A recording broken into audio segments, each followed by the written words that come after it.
At 88 years young, the king of West Coast soccer is still a force to be reckoned with.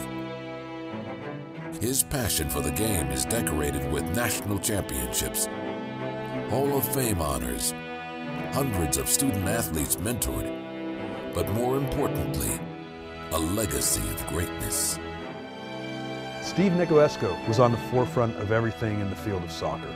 Recruiting international athletes, playing a national schedule, building a soccer stadium at the University of San Francisco, and he was the first coach to lead an amateur team to a National Cup victory.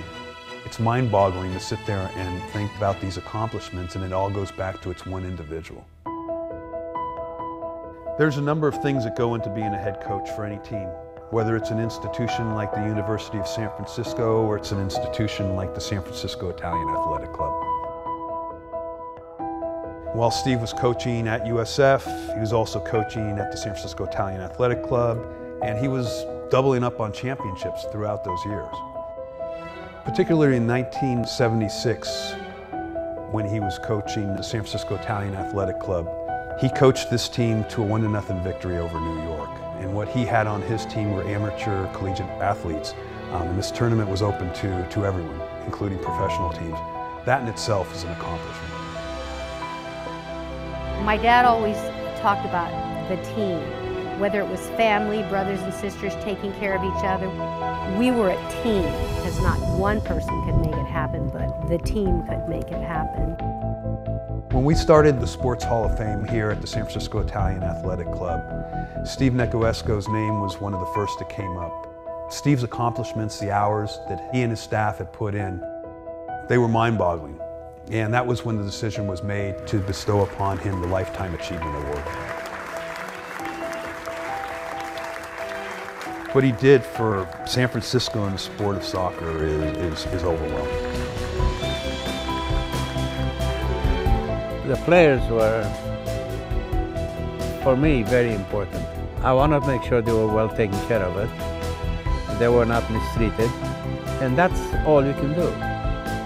If you like your players and they like you, you have some good time. Such a nice kid, too. This one? And I have my cigarette. Yeah, you had a cigarette in your hand. I was smoking. It's me. I think back at those days and I feel that we did the best we could with what we had. To me, that's the payoff. I mean, we didn't just play, we did well. When this job opened up, it was one of the jobs I was, well, the most exciting job that I was looking at. I know you. Yeah. I know this guy. When I got hired, I wanted to come and meet Coach Negoesco because I think he's the Wooden of college soccer. You still get chills when you walk on this field?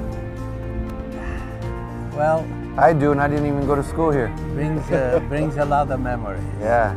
My main objective here, obviously, is to develop kids and help them strive the goals they want. But more importantly, is for the alumni, to the community, the student body to come and sit down and enjoy a really entertaining soccer game. That's right. Watch good soccer. That's right. And be proud of the product that we have on the field. Yeah. When people talk about college soccer in the United States, USF is in that conversation. He was a pioneer for college soccer, and having the opportunity to be here to coach, I'm obviously going to be working really hard for him to keep that pride of USF soccer in his name. Which was your favorite national championship? Which team? Oh, the one that were in the 70s, the late 70s. We had players in there that were top professional material. And a lot of these national champions, they were good students that went out into the world of doctors, lawyers, engineers. It was my soccer players.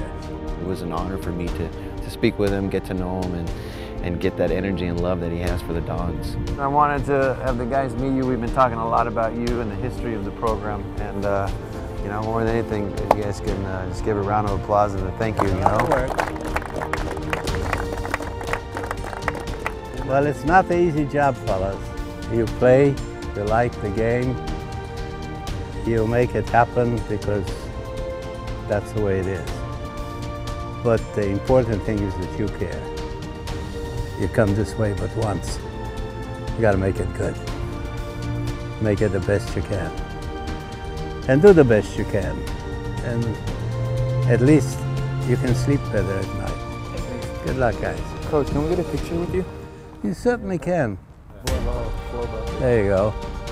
There's nothing in his personality or how he brings himself across to you that would make you think that he has a soccer stadium named after him. A number of championships almost in every category that you could think of in the soccer world. And more importantly, he's molded and influenced so many lives. It's always been about the passion for the game. And that's what I learned growing up, is what are you passionate about? It doesn't matter about status and money. It was all about doing what you love. You should do in life something you like. I didn't go to work. I was having fun. People say, well, you work all these hours. I enjoyed myself.